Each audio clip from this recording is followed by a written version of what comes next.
आप सभी का मेरे चैनल कहानी संग्रह एंड इंडियन आर्मी में बहुत बहुत स्वागत है। तो चलिए शुरू करते हैं। कक्षा 6 सामाजिक विज्ञान भूगोल अध्याय 3 के प्रश्न उत्तर। प्रश्न 1, स्थलरूप किसे कहते हैं? उत्तर, पृथ्वी की सतह पर पाए जाने वाले विभिन्न भौगोलिक रूप जैसे पर्वत, पठार, मैदान, क्षेत्र, मरुस्थल आदि को स्थलरूप कहते हैं। प्रश्न क्रमांक 2, प्रमुख स्थलरूपों के नाम लिखिए। प्रमुख स्थलरूप इस प्रकार हैं: पर्वत, पठार, मैदान, मरुस्थल। प्रश्न क्रमांक 3, पर्वत मानव जीवन के लिए क्यों महत्वपूर्ण है? उत्तर, पर्वत जलवायु को प्रभावित करते हैं। ये नदियों का उद्गम स्थल है जिनसे हम पानी प्राप्त करते हैं। वनों और औषधियों के लिए उपयोगी है। जब भी हम बीमार पड़ते हैं तो वनों से ही हम औषधियां प्राप्त करते हैं।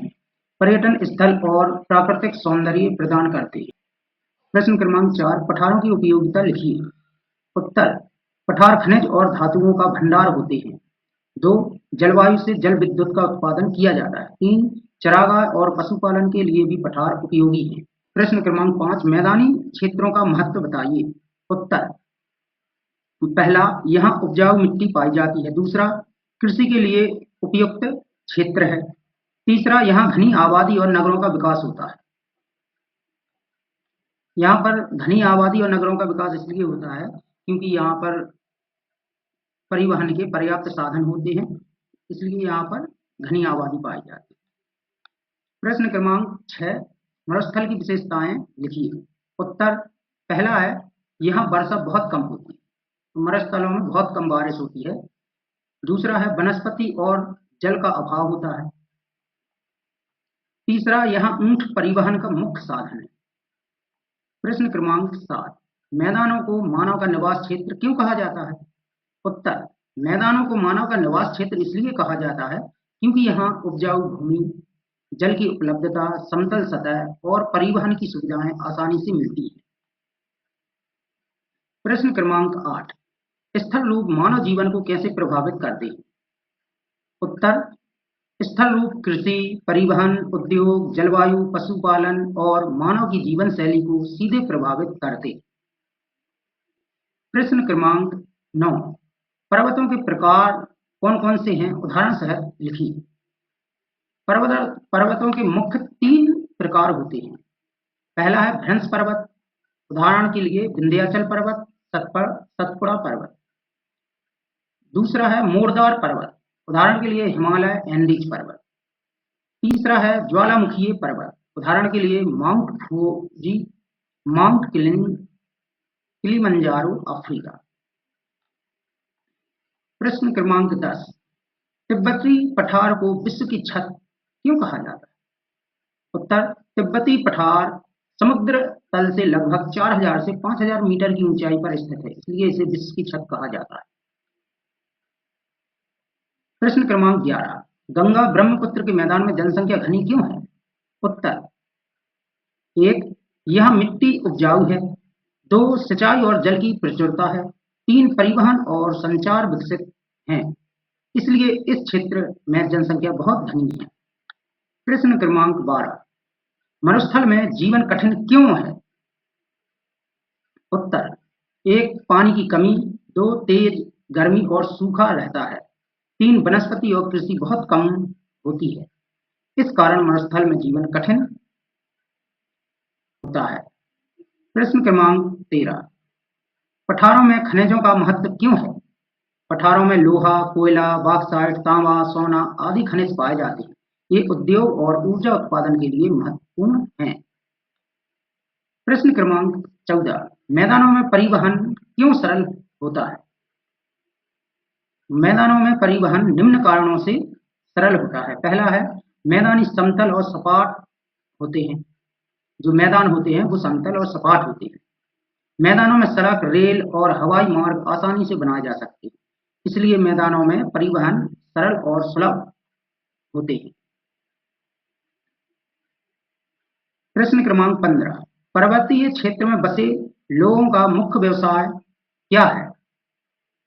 पर्वतीय क्षेत्र में लोग मुख्य रूप से पशुपालन, बागवानी, पर्यटन से संबंधित कार्य और वनों से प्राप्त संसाधनों पर निर्भर रहते हैं।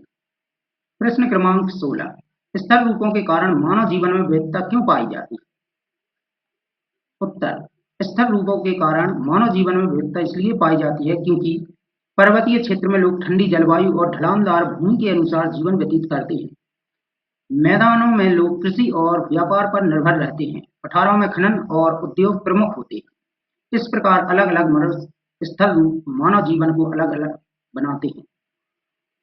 प्रश्न क्रमांक 17, मानव किस प्रकार स्थल रूपों का उपयोग करता है? उत्तर, एक, पर्वत जल स्रोत, पर्यटन, वन संपदा से भरपूर होते हैं।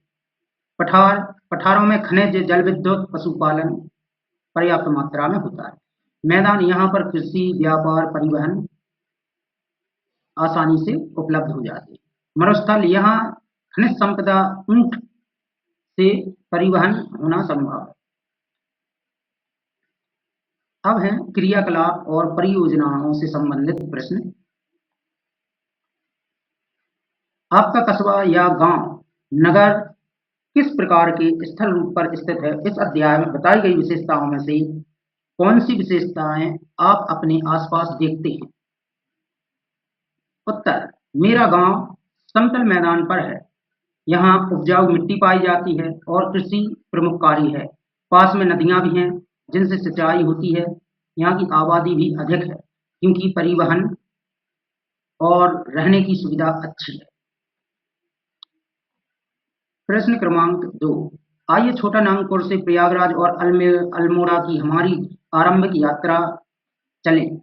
इस मार्ग में आने वाले 3 स्थल रूपों के बारे में बताइए।